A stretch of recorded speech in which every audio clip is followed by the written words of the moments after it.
Hello dear student, I welcome you all to my YouTube channel E Gurukul academy. जैसा कि दोस्तों पिछले class में हमने बहुत अच्छे क्वेश्चन देखे थे वर्ड प्रॉब्लम के, जो अक्सर एग्ज़ाम में हर एक साल के बाद रिपीट करता है। और आप इत्मीनान से आप हमारे साथ पढ़ते रहिए और जो मैं बातें कहता हूँ उसको ज़रूर अपने डेली लाइफ में फॉलो भी किया कीजिए, क्योंकि अगर आप हमारी बातों को सही रूप से अगर फॉलो कर रहे हैं तो अगर आप एग्ज़ाम में बैठेंगे तो आपको बहुत मज़ा आएगा। क्योंकि मैं जो कुछ भी पढ़ा रहा हूँ टू दी पॉइंट पढ़ा रहा हूँ और वही चीज़ पढ़ा रहा हूँ जो आपके एग्ज़ाम में आएगा, ठीक है ना। इसलिए आप एकदम सिस्टमेटिक ढंग से पढ़ रहे हैं हमारे से, तो आराम से आप पढ़ते रहिए। बहुत स्टूडेंट का ऐसा भी मन में ख्याल आता होगा कि सर ये तो चैप्टर मेरा पहले से पढ़ा हुआ है। कोई बात नहीं, एज अ रिवीज़न आप ले लीजिए। हो सकता है कि जो मैं आपको बताने वाला हूँ, है ना, शायद वो आप नहीं जानते होंगे या किसी ने आपको बताया नहीं होगा। तो आप आराम से, है ना, मेरे साथ बने रहिए। और अगर चैनल अभी तक आपने सब्सक्राइब नहीं किया है तो चैनल को सब्सक्राइब कर ले। और दोस्तों, है ना, आप लोग वीडियोस पे लाइक और कमेंट ज़रूर किया कीजिए, ठीक है ना।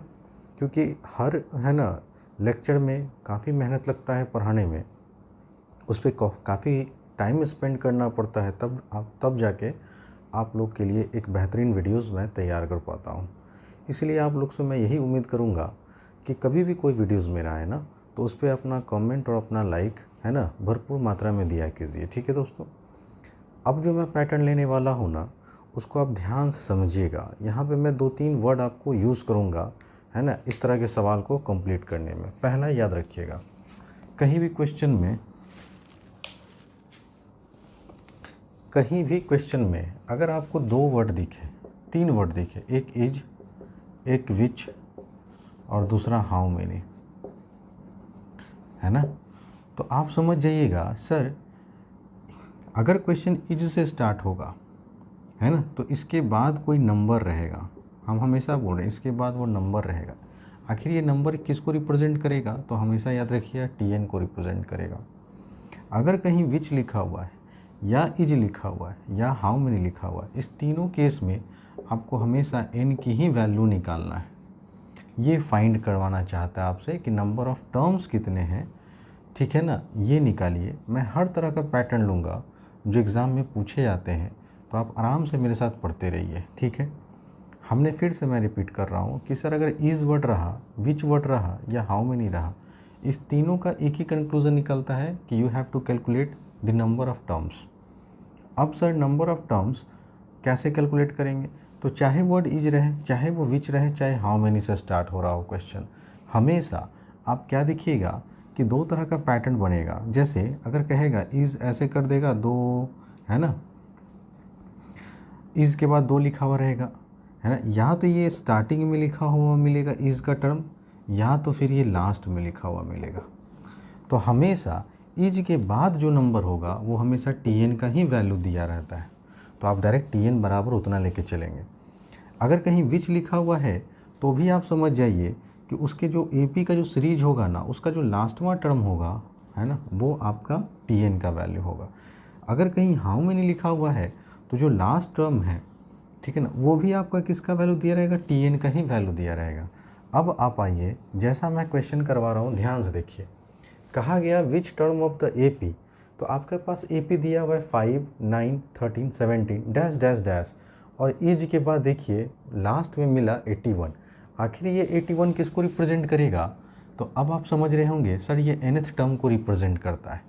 तो आपको क्या करना है एग्ज़ाम में, according to given A P लिखिए। सबसे पहले गिवन ए पी क्या है? 5 है, 9 है, 13 है, 17 है, डैश डैश डैश, और फिर है आपका 81, ठीक है।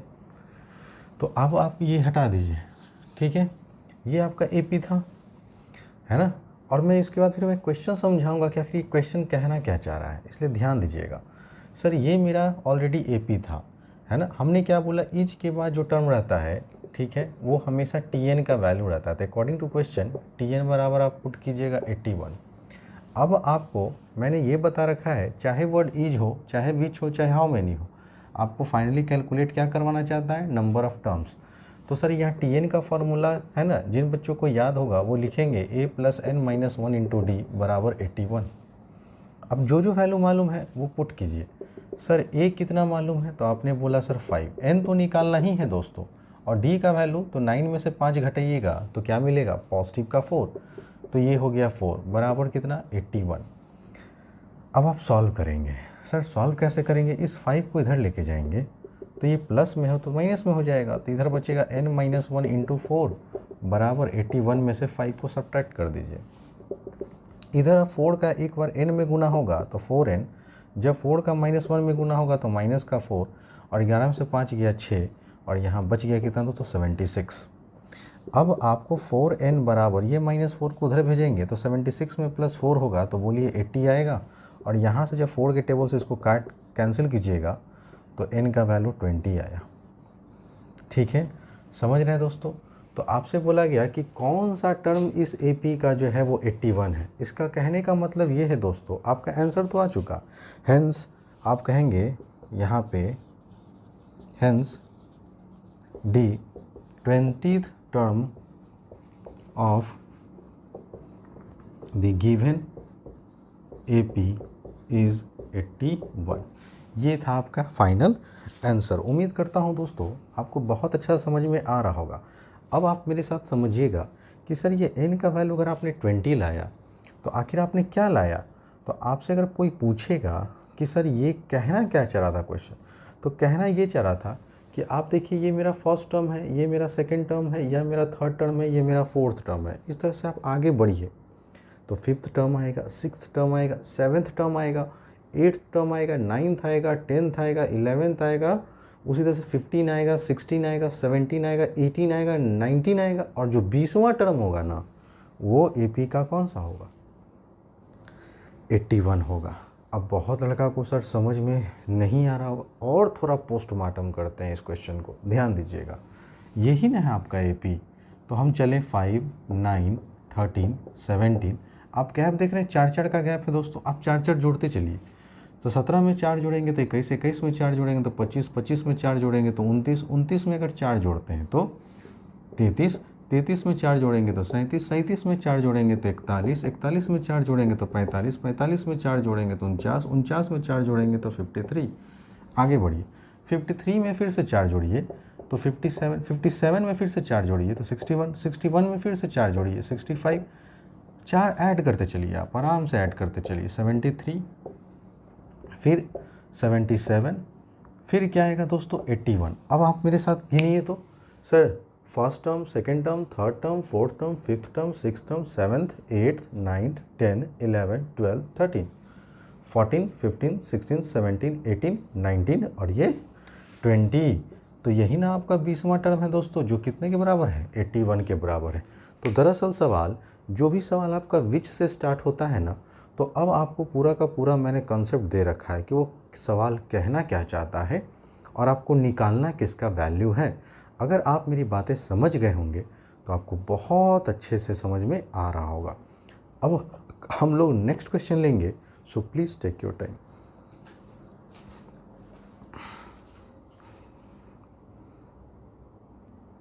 आइए स्टूडेंट, जैसा कि क्वेश्चन नंबर आप सेकंड देख रहे हैं कि sir which term of the AP, फिर से सर हमारा क्वेश्चन वर्ड विच से स्टार्ट हो रहा है, इसका मतलब we have to calculate the values of n।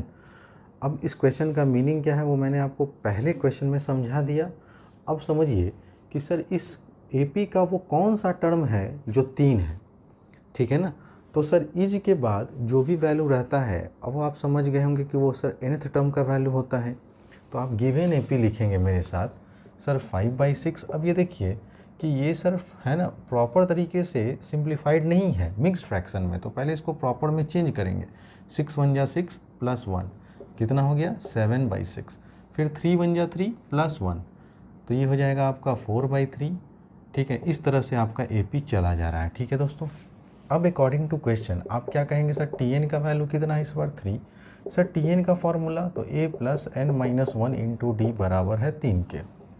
Sir first term कितना दिया हुआ है, आपने पुट करना है 5/6। n का वैल्यू तो निकालना है सर, लेकिन इस बार D का वैल्यू देखिए, तो आराम से D का वैल्यू देखिए, हम यहाँ पे सॉल्व कर रहे हैं। सेकेंड टर्म आपका है 1 है, माइनस करेंगे फर्स्ट टर्म को, तो सर 1 एलसीएम ले लेंगे, 6 और 1 का एलसीएम तो 6 होगा, ये 6 बार में कटेगा, 6 को 1 से गुना कीजिएगा तो 6, फिर माइनस है तो -5, तो ये हो गया 1/6। तो यहाँ सर हमने 1/6 रखा बराबर 3 रखा। अब आप सॉल्व करिए सर, ये +5 6 इधर जाके माइनस हो जाएगा, तो इधर बचेगा n-1 इंटू 1/6 बराबर 3/1, नहीं पूछे तो 1 है, और ये प्लस है उस तरफ गया तो माइनस हो गया। अब आप आराम से सॉल्व करिए सर, 1 को किसी भी नंबर से गुना करेंगे तो कोई फ़र्क नहीं पड़ेगा, ऊपर में न्यूमरेटर में आ गया आपका n-1, नीचे में तो 6 आ जाएगा ना। यहाँ पे देखिए 6 और 1 का एलसीएम 6 लेंगे, 6 बार में कैंसिल होगा, 6 को 3 से गुना करेंगे तो 18, ये तो 5 ही होगा, क्यों? क्योंकि 6 1 जा 6, 1 बार में कैंसिल होगा, 1 को जब 5 से गुना कीजिएगा तो 5 ही आएगा। अब अगर 18 में से 5 जाएगा तो आप सॉल्व करिए आराम से, तो n-1/6 बराबर 13/6 है ना दोस्तों। तो अब आप क्या बोलेंगे सर कि ये 6 से 6 क्या हो गया, कैंसिल हो गया, क्योंकि डिवाइड में है तो काट दिए हम लोग। अब यहाँ से फर्दर सॉल्व करें तो n-1 बराबर 13, तो देयरफॉर n का वैल्यू क्या आ गया दोस्तों, 14th आ गया। हैंस आप लास्ट में लिखेंगे hence 14th term of the given AP is 3। बात समझ रहे हैं दोस्तों, है ना। तो लास्ट में स्टेटमेंट ज़रूर लिखा करेंगे, ठीक है।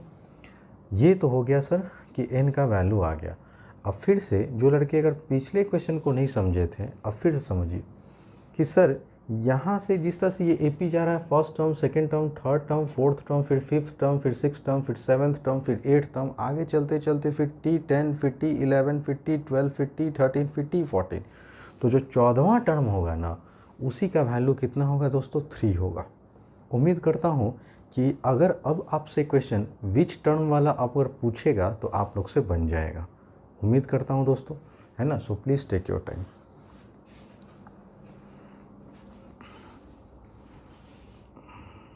आइए स्टूडेंट, अब हम लोग क्वेश्चन नंबर 2 देख रहे हैं, टाइप 2।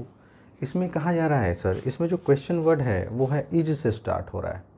सर अगर इज से स्टार्ट हो रहा है क्वेश्चन, तो मैंने बोला था कि सर इज के बाद का जो भी नंबर रहेगा ना, वो ऑलवेज Tn का वैल्यू रहता है, बोला था ना आप लोग को। दूसरा बात कि सर हमारा जो क्वेश्चन का जो एपी है वो है 5 8 11 14 डैश डैश डैश, ठीक है दोस्तों।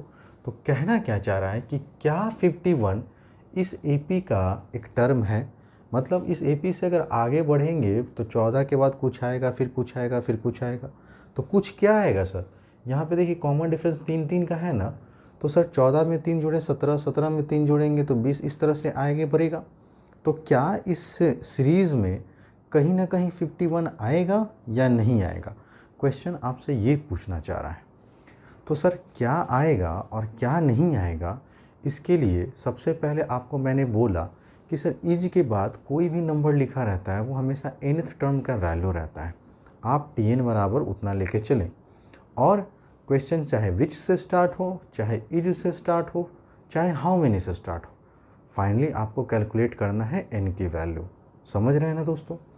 अब अगर इज से क्वेश्चन स्टार्ट होता है तो याद रखिएगा कि अगर आपका एपी इंक्रीजिंग ऑर्डर में है, असेंडिंग ऑर्डर में है, ठीक है ना, कोई दिक्कत। अगर इंटीजर में आ रहा है तो n का वैल्यू इंटीजर में ही आना चाहिए। अगर बाय द वे आप कैलकुलेट कर रहे हैं और n का वैल्यू इंटीजर में ना आके फ्रैक्शन में आ जाए, तो आप समझ जाइएगा कि सर इस गिवन एपी में वो टर्म कभी जीवन में नहीं आएगा, ठीक है ना। मैं जो बातें बोल रहा हूँ अगर नहीं समझ में आता है तो ये तो वीडियो है दोस्तों, आप इसको रिवाइंड कर कर 2-3 बार मेरी बातों को ध्यान से सुने और तब क्वेश्चन लगाना शुरू करें किताब से, है ना। मैं आपको 100% गारंटी के साथ कह रहा हूँ कि आपको आपके सारे क्वेश्चन सॉल्व होना शुरू हो जाएंगे, ठीक है ना। अगर एक बार अगर टीचर कंसेप्ट दे दिया ढंग से तो आप किसी भी बुक को उठाइए दोस्तों, आप बना कर देखिए, है ना। नहीं बने तो उसके लिए मैं खड़ा हूँ, आप स्क्रीनशॉट लीजिए। नंबर जो डिस्प्ले होता है आपकी स्क्रीन के नीचे, आप उस स्क्रीन पे उस नंबर को नोट करें और उसको सेव करें और व्हाट्सएप पे आप अपने क्वेरी हमसे पूछ सकते हैं। ध्यान दीजिएगा, सबसे पहले सर इज के बाद यहाँ 51 लिखा हुआ है ना, तो सबसे पहले आप गिवन एपी लिखिए कि आपके पास जो एपी दिया हुआ वो क्या दिया हुआ है सर, 5 8 11 14 डैश डैश डैश, ठीक है सर। अकॉर्डिंग टू क्वेश्चन क्या कहेंगे सर, टी एन का वैल्यू किसके बराबर, 51 के बराबर, और टी एन का फॉर्मूला लगाइए a plus N minus one into D बराबर 51 के। सर फर्स्ट टर्म देखो यहाँ से 5 है, n तो निकालना ही है सर, d का वैल्यू 8 में से 5 घटाओ क्या बचेगा, प्लस का 3 बराबर का 51, ये प्लस 5 इधर आके घटेगा, तो sir n minus one into का 3 बराबर 51 माइनस का 5। सॉल्व करेंगे सर, 3 का जब n में गुना होगा तो 3n, 3 का जब -1 में गुना होगा तो माइनस का 3, 11 में से 5 गया 4 तो ये बच गया 46। सर -3 को उधर ले जाइए, तो सर 46 में +3 हो गया, और यहाँ से 3n का वैल्यू हो गया 6 3 9 और 6 3 9 और 4 49, तो देयरफॉर यहाँ से n का जो वैल्यू आया वो 49/3 आया।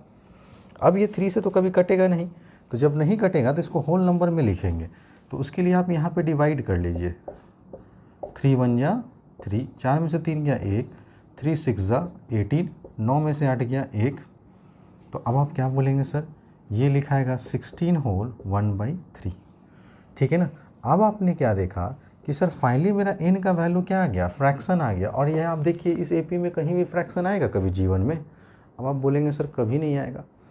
सर आप कहना क्या चाहते हैं, थोड़ा सा और इलाबोरेट करिए ताकि जो कमज़ोर बच्चे हैं वो भी समझ पाएँ। तो आइए ध्यान से समझिए, इस क्वेश्चन का मीनिंग समझिए।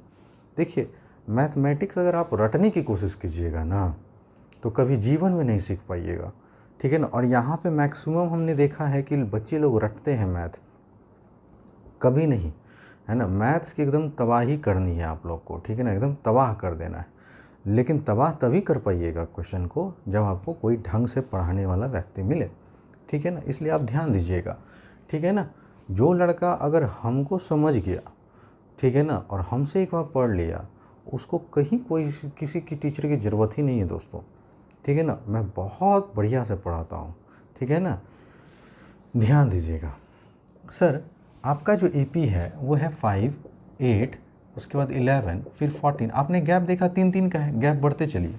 सर 14 में अगर 3 जोड़ेंगे तो 17, 17 में 3 जोड़ेंगे सर 20, 20 में 3 जोड़ेंगे 23, 23 में 3 जोड़ेंगे तो 26, ठीक है। 26 में 3 जोड़ेंगे सर तो 29, 29 में 3 जोड़ेंगे सर तो 32, 32 में 3 जोड़ेंगे तो 35, 35 में 3 जोड़ेंगे तो 38, 38 में 3 जोड़ेंगे तो 41, 41 में 3 जोड़ेंगे सर तो 44, 44 में 3 जोड़ेंगे तो सर 47, 47 में अगर 3 जोड़ते हैं 50, और 50 में जब 3 जोड़ेंगे तो सर 53। अब आप इस दो नंबर को ध्यान से देखिए, आपका क्या था क्वेश्चन में, क्या 51 इस दिए हुए एपी का एक टर्म है। सर 50 तो आ रहा है, 53 भी आ रहा है, लेकिन 51 कहीं भी नहीं है। इसका मतलब 51 जो है इस गिवन एपी में कभी जीवन में ना आएगा। अब आप समझ रहे होंगे कि मैं क्या कहना चाह रहा हूँ, ठीक है ना। अभी भी अगर किसी बच्चे को दिक्कत हो रहा है, ठीक है ना, तो वो वीडियोस को फिर से रिवाइंड कीजिए, बैक जाइए, फिर से मेरी बातों को सुनिए, आपको सब समझ में आ जाएगा। तो यहाँ क्या लिखना है sir, here n is equal to 16 whole 1/3, है ना, which is not a term, है ना।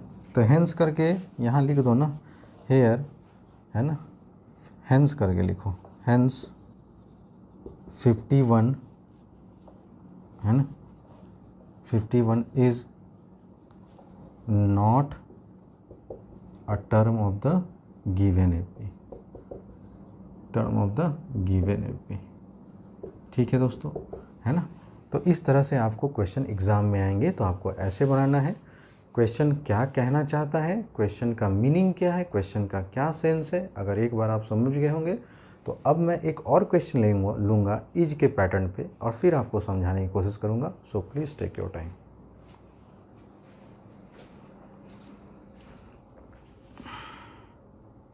आइए स्टूडेंट ध्यान से देखिएगा सर, है ना।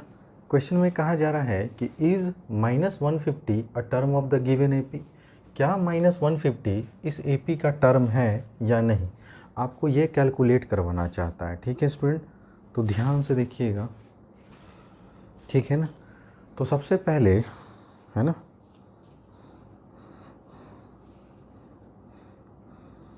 अभी जो है वीडियो दोस्तों रात में शूट कर रहा हूँ अभी, और फ़िलहाल अभी बज रहे हैं रात के, है ना, 1:15।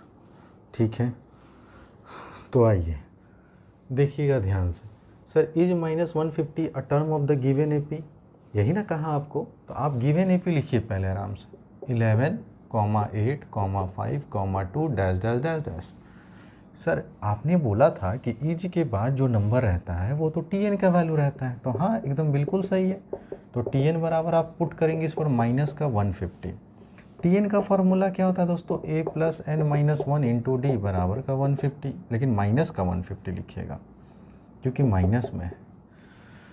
अब सर सॉल्व करेंगे, ठीक है। तो a कितना है, तो आपने बोला सर 11, n तो निकालना है, d का वैल्यू। अब देखिए कोई लड़के कंफ्यूज ना करेंगे, सेकेंड टर्म आपका 8 है जिसमें से घटाना है फर्स्ट टर्म जो कि 11 है, तो निगेटिव का वैल्यू बड़ा है, पॉजिटिव का वैल्यू छोटा है, इसलिए आंसर निगेटिव में आएगा। तो यहाँ पे d की जगह पे -3 रखेंगे और यहाँ से आ गया 150। अब आराम से सॉल्व कीजिए सर 11। अब यहाँ देखिए, ठीक है ना, ये प्लस n जब -3 से गुना होगा तो आप बोलेंगे सर माइनस का 3n, और जब -1 और -3 में गुना होगा तो आप बोलेंगे +3, और ये बराबर आ गया 150। अब आराम से सॉल्व कीजिए सर, ये 11 और 3 दोनों पॉजिटिव है तो जोड़ दो, तो 11 और 3 14, माइनस का 3n माइनस का 150। अब सर ये +14 जब उधर जाएगा तो माइनस हो जाएगा, इधर तो -150 पहले से था, +14 इधर गया तो आप क्या बोलेंगे सर माइनस का 14। अब दोनों निगेटिव है तो काम करो जोड़ने का, लेकिन सर चिन्ह दो माइनस का, तो 150 में 14 को ऐड कर दो, तो 4, 5 और 1 6 और फिर 1 और यहाँ माइनस लगा देंगे क्योंकि दो निगेटिव को जोड़ रहे हैं। अब देखिए माइनस से तो माइनस कैंसिल हो गया, अब n का वैल्यू आ गया 164/3। अब नीचे में ऑड नंबर है, ऊपर में इवन नंबर है, कभी जीवन में नहीं कटेगा। तो अब आपको क्या करना है, डिवाइड कर दीजिए आप आराम से। सर 3 5 ज़ा 15, ये एक हुआ, फिर 3 4 ज़ा 12, फिर 2 हुआ। तो फाइनली जब आप इसको, है ना, मिक्स्ड फ्रैक्शन में लिखेंगे तो 54 होल 2/3 आएगा। अब आप ही सोचिए सर, यहाँ पे मेरा n का वैल्यू आ गया मिक्स्ड फ्रैक्शन में, जबकि यह इंटीजर में है और ये भी डिक्रीजिंग है, डिसेंडिंग ऑर्डर में है। तो अब आप ध्यान से समझिएगा जो मैं आपको समझाना चाहता हूँ, ठीक है ना। टीचर का मतलब ये नहीं है कि बस क्वेश्चन आए और क्वेश्चन बना के निकल गए। क्वेश्चन को एक्सप्लेन करना भी बहुत ज़रूरी मैं समझता हूँ, ताकि बच्चे के दिमाग में एक एक बातें बैठ जाए। आइए समझिए सर, आपका जो एपी था वो था 11, फिर 8, फिर 5, फिर 2, इस तरह से था दोस्तों।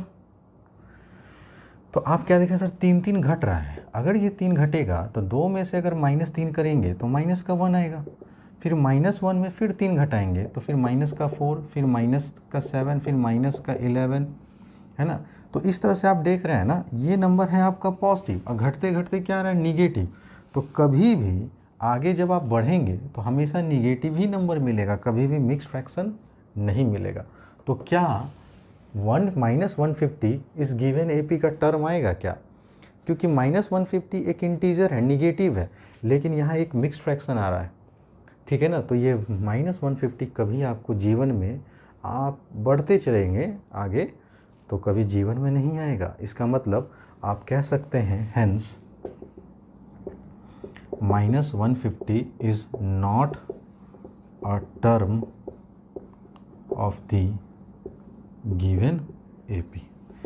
ठीक है दोस्तों, ध्यान दीजिएगा। तो इस तरह से आपका ये सॉल्यूशन हुआ। मैंने अभी आपको 2 पैटर्न पे सवाल करवाए, एक विच पे करवाया, एक इज पे करवाया, तीसरा पैटर्न बच गया दोस्तों हाउ मेनी।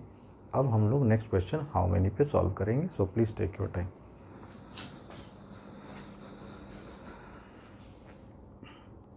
देखिए स्टूडेंट, अब हम लोग टाइप 3 की तरफ बढ़ रहे हैं। टाइप 3 में कहा जा रहा है सर हाउ मेनी, आ गया ना हाउ मेनी।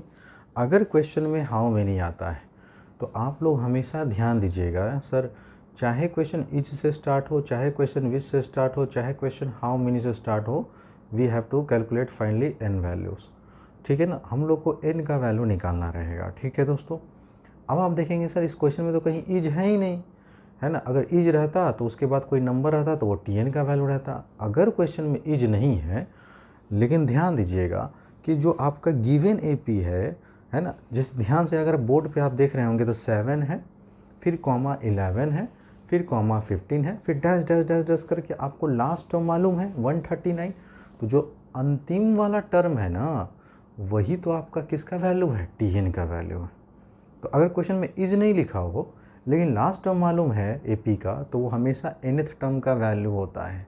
किसका, nth टर्म का। तो अब आप अकॉर्डिंग टू क्वेश्चन आप लिखना शुरू करेंगे। सर गिवन AP तो आपका यही है 7, 11, 15 डैश डैश 139 था। तो अकॉर्डिंग टू क्वेश्चन आप nth टर्म का वैल्यू क्या पुट करेंगे इस बार, 139। Tn का वैल्यू क्या होता है दोस्तों, तो आप बोलेंगे सर a + n - 1 × d बराबर 139। सर फर्स्ट टर्म कितना है, तो आप बोलेंगे सर 7। n तो निकालना है सर, क्योंकि क्वेश्चन हाउ मेनी से स्टार्ट हो रहा है। d निकालने के लिए सेकेंड टर्म में से घटाइए, तो 11 में से 7 जाएगा तो प्लस का 4 बराबर 139। सर इस 7 को आके इधर भेज दीजिए, नहीं तो ये बचा n - 1 × का 4 और 139 में से सर 7 माइनस कर दीजिए। अब सॉल्व कीजिए, 4n माइनस का 4 और 9 में से 7 गया 2, ये 3 और ये 1। उम्मीद करता हूँ कि सारे बच्चों को कैलकुलेशन समझ में आ रहा होगा। सर ये 4 जब उधर जाएगा तो ऐड हो जाएगा, तो 132 में जब 4 ऐड हुआ तो आप बोलेंगे सर 136, तो देयरफॉर यहाँ से n का वैल्यू निकालेंगे तो 136/4 कैंसिल कीजिए। आप कहेंगे सर 4 तिये 12, 4 चौके 16। तो फाइनली आपने क्या देखा सर, n का जो वैल्यू आया वो 34 आया, ठीक है ना। और आपसे पूछा गया कि सर ये how many terms are in the AP, मतलब इस तरह से अगर आप आगे बढ़ेंगे ना तो कितना टर्म होगा AP में, ठीक है ना। अब इस हाउ मेनी वाला का भी सर आप सेंस समझिए। हम बार बार कहते हैं मैथ सीखो, मैथ रटो नहीं, है ना। सबसे बड़ा प्रॉब्लम देखो अभी क्या चल रहा है ना कि 2 साल से जो है पढ़ाई स्कूल का एकदम नहीं हो पाया, ठीक है ना। उसके बाद लड़के के दिमाग में क्या माइंड सेट हो चुका है कि सर, है ना, 2021-20 में जो है सब लोग अच्छे नंबर से पास कर गया और 2021 का तुम देख लो परिणाम क्या हुआ, है ना। वो लोग के भी माइंड में यही था कि हम भी नहीं पढ़ेंगे तो स्कूल वाला तो अच्छा नंबर दे ही देगा। लेकिन आप मैक्सिमम देखिएगा तो सबका सेकेंड डिवीज़न है, मैक्सिमम बच्चों का सेकेंड डिवीज़न। जिसका प्री बोर्ड में जो मेहनती बच्चा है वो 93% लाया है, उसका भी 52%, 48% है। तो आप पढ़ाई को हल्के में ना लें। और जिस लड़के के दिमाग में अभी तक ये बात या लड़कियों के दिमाग में ये बात बैठा हुआ है कि हम नहीं भी पढ़ेंगे तो हमको तो नंबर आ ही जाएगा, है ना। देखो फ्री में कुछ भी नहीं मिलता है ना, समझ रहे हैं ना। आप स्कूल में भी फ़ीस दे ही होंगे, ऐसा नहीं है कि आप स्कूल में फ़ीस नहीं भर रहे होंगे जो भी CBSE से पढ़ रहे हैं। जिन गार्जियन ने फ़ीस टाइम टू टाइम दिया, ठीक है ना, उनको नंबर मिल गया। अब वो लड़का तो बड़ा खुश हो रहा है कि सर हमको तो 84% आ गया, 85% आ गया, लेकिन वो लड़का 11th में सोचो उसकी क्या स्थिति होगी। 11th बर्बाद, 12th बर्बाद। क्यों? क्योंकि वो 10th भी नहीं पढ़ा ढंग से, लेकिन मार्क्स आ गया। आप बात समझ रहे हैं ना दोस्तों, इसलिए आप पढ़िए, ठीक है ना। हम बार बार कहते हैं पढ़ो। अगर टीचर कोई कुछ बात बोलता है तो तुम ही लोग के लिए ही बोल रहे हैं, नहीं तो मेरा और तुम्हारा रिलेशन चूँकि टीचर और स्टूडेंट का है तो हम तुमको समझाएंगे, ठीक है ना। हम ऑफलाइन में भी पढ़ा रहे हैं, है ना, हम प्राइवेट ट्यूशन भी लेते हैं, तो भी हम सब बच्चे को समझाते हैं। अपना मन पढ़ा, अपना समझ के मैं पढ़ाता हूँ, ठीक है ना, ताकि लोगों को लगे कि नहीं अगर हम किसी गार्जियन से पैसा ले रहे हैं तो हराम का तो नहीं ले रहे हैं, टाइम पास करने का नहीं लेते हैं, पढ़ाते हैं, मेहनत करते हैं, उसी का मैं लेता हूँ। आप बात समझ रहे हैं ना दोस्तों। तो अगर आपको टीचर बढ़िया मिले तो आप एकदम आराम से पढ़िए, कोई दिक्कत नहीं है कि सब बच्चे हम ही से पढ़ें, है ना। लेकिन जिनको जो भी पेरेंट्स अगर सही में चाहते हैं हमसे पढ़वाना तो आप डायरेक्ट हमको दिए हुए नंबर पे आप कॉल करके हमसे बात कर लीजिए, ठीक है ना। अगर घर पे नहीं आ सकते तो जैसे अभी आपको मैं पढ़ा रहा हूँ ठीक मैं वैसा ही आपको पढ़ाऊँगा, ठीक है ना। ध्यान दीजिएगा। सर ये क्या कहना चाह रहा था कि सर आपका जो AP है वो है 7, 11, 15। आप क्या देख रहे हैं सर, 4 का गैप है। तो 15 में 4 जोड़ो 19, 19 में 4 जोड़ो 23, 23 में 4 जोड़ो 27, 27 में 4 जोड़ो 31, 31 में 4 जोड़ो तो यह आ जाएगा 35, 35 में 4 जोड़ो आएगा 39, 39 में 4 जोड़ो आएगा 43, 43 में 4 जोड़ो 47, 47 में 4 जोड़ो 51, 51 में 4 जोड़ो 55, फिर 59, फिर आ जाएगा, फिर यहाँ से 63, फिर आ जाएगा आपका 67, फिर आ जाएगा सर 71, फिर आ जाएगा आपका 4 जोड़ने पे 75, फिर सर 79, फिर आएगा आपका कितना दोस्तों 83, फिर आएगा आपका 87, उसके बाद फिर आ जाएगा आपका 4 जोड़ने पे 91, फिर 4 जोड़ने पे 95, फिर 4 जोड़ने पे 99, कितना आएगा दोस्तों 99। सही जा रहे हैं ना, देखते जाना भाई। 99, फिर आएगा 103, फिर आएगा 107, फिर आएगा 4 जोड़ने पे 111, है ना। फिर अगर आप 4 जोड़ते हैं तो 115, फिर 4 जोड़ते हैं तो 119, फिर 4 जोड़ते हैं तो 123, फिर 4 जोड़ते हैं तो 127, फिर 4 जोड़ते हैं तो 131, फिर 4 जोड़ते हैं तो 135, और अगर फिर 4 जोड़ते हैं तो आता है दोस्तों 139। अब समझिए, अगर क्वेश्चन हाउ मेनी वाला है तो वो दरअसल आपको क्या है ना कैलकुलेट करवाना चाहता है, वो कहना क्या चाहता है। सर ये मेरा हो गया फर्स्ट टर्म, ये हो गया सेकंड टर्म, ये third, fourth, fifth, six, seventh, 8, 9, 10, 11, 12, 13, 14, 15, 16, 17, 18, 19, 21, 22, 23, 24, 25, 26, 27, 28, 29, 30, 31, 32, 33, 34, कहीं गड़बड़ हो रहा है, फिर से जोड़ो। 1, 2, 3, 4, 5, 6, 7, 8, 9, 10, 11, 12, 13, 14, 15, 16, 17, 18, 19, 20, 21, 22, 23, 24, 25, 26, 27, 28, 29, 30, 31, 32, 33, 34, है ना।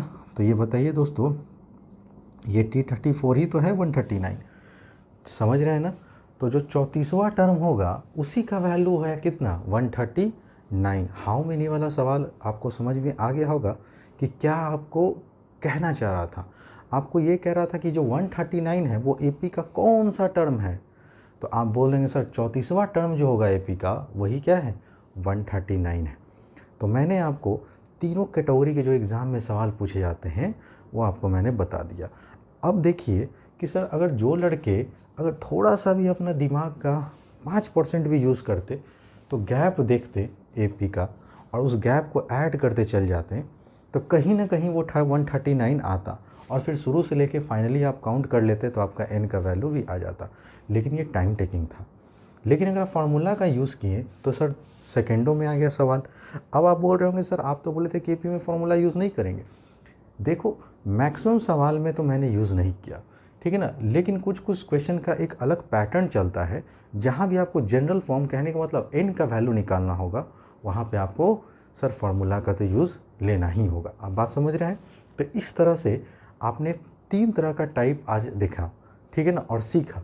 अब आप सब बच्चे अपने अपनी किताब खोलेंगे, सर ईज वाला पैटर्न, फिर विच वाला पैटर्न और हाउ मेनी वाला पैटर्न, है ना, ये सारे क्वेश्चन को आप सॉल्व करेंगे, ठीक है ना। अगर मैं जैसे जैसे बोल रहा हूँ वैसे वैसे अगर आप पढ़ रहे हैं ना तो आप यकीन मानिए आप बहुत अच्छा नंबर मैथ में लाएंगे। अगर आपको 100 में 100 लाना है और हमसे पढ़कर कोई बच्चा अगर 100 में 100 मैथमेटिक्स नहीं लाया तो दोस्तों हमसे पढ़ना ही बेकार है, ठीक है ना। इसलिए आप आराम से टारगेट कीजिए कि 100 आउट ऑफ 100। अब आप देख रहे होंगे कि सर हर है ना एक दिन के बाद मैंने जैसा प्रॉमिस किया है कि अब आपको वीडियोस मिलेंगे तो मिलेंगे, ठीक है ना। लेकिन जो गार्जियन चाहते हैं कि नहीं हम अपने बच्चे को एक डेली बेसिस पे पढ़ाएं सर से, तो आप हमसे कांटेक्ट कर सकते हैं दोस्तों, ठीक है। अगर वीडियोस पसंद तो आएगा ही दोस्तों, तो ज़रूर से ज़रूर है ना वीडियोस पे अपना लाइक और अपना कमेंट ज़रूर दिया कीजिए। चैनल सब्सक्राइब नहीं किए हैं तो आप मेरे ई गुरुकुल एकेडमी के चैनल को सब्सक्राइब करें और मेरे प्लेलिस्ट में जाएं, वहाँ पे आपको बहुत सारा वीडियोस मिल जाएगा। लगभग मैं बहुत 200 वीडियोस के करीब हूँ। आप समझ रहे हैं दोस्तों कितना मेहनत लगता है इसमें, ठीक है ना। इसलिए आप लोग लाइक ज़रूर किया कीजिए। थैंक्स फॉर वॉचिंग दोस्तों, मिलते हैं अगले क्लास में।